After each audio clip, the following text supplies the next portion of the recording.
You have a few choices of what you can do with your anxious attachment style, right? If you're prone towards limerence, right, you got to understand something. That hypervigilance, that desire to connect, to attach to another individual on such a high level, that's going to make people uncomfortable, right? Right? Unless you're, listen, in order to have a sexual polarity-based relationship, which in modern psychology would just be seen as two people who are on some type of spectrum, where one is a little bit more towards cluster B, and somebody else is either lower on that spectrum, or somebody has some other type of deficiencies, and they can better understand a more transactional understanding of love, right? They can better understand a type of love that's going to consciously include more pain, right? That's just the truth of the matter. But peaks, valleys, and plateaus, everything comes with its pluses and minuses. Everything does. But understand that when it comes to your anxious attachment style, right? That anxiety, right? That hypervigilance.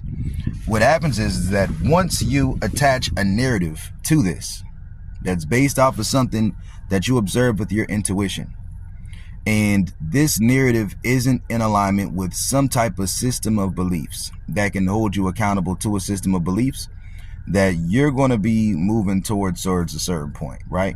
So understand this. If you can't unsee it, if you decide you don't want to look away, then you're going to start climbing up that cluster B ladder of being dominant, right? So what is a anxious attachment style? That's just a person who's considered like CPTSD, PTSD, borderline, whatever that is, right? But they say a borderline is a failed narcissist. A narcissist is a failed sociopath. A sociopath is a failed psychopath. Now understand this. They say that once you get fully narcissistic, right? Because there's acquired situational narcissism. But once you become fully narcissistic, then you're probably never going to heal from that in your lifetime fully. So you're going to have to create a narrative that goes along with that mask. But if you're borderline, you can go into, if your mind splits from it, you can go into secondary psychopathy to get your family, your career, all the different things you need until you're, get old enough for that to end.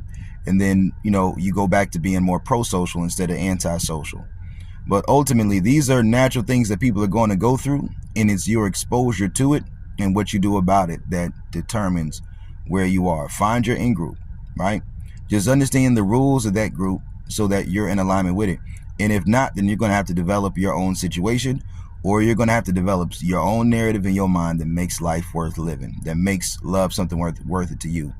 If something happened to you to where you can't attach or feel empathy the same, it's not your fault, but it is your responsibility what you do next. Sometimes you got to accept being the bad guy.